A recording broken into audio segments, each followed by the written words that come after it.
ফেলে আসা দিনের ভালো সময়ের মুহূর্তগুলো একেবারেই ভোলা যায় না।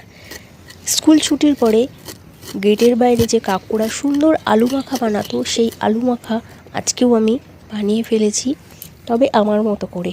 ওদের মতো হয়েছে কি না বলতে পারবো না। প্রথমে আলু বয়েল করে সেগুলো পিস করে কেটে নিয়েছি।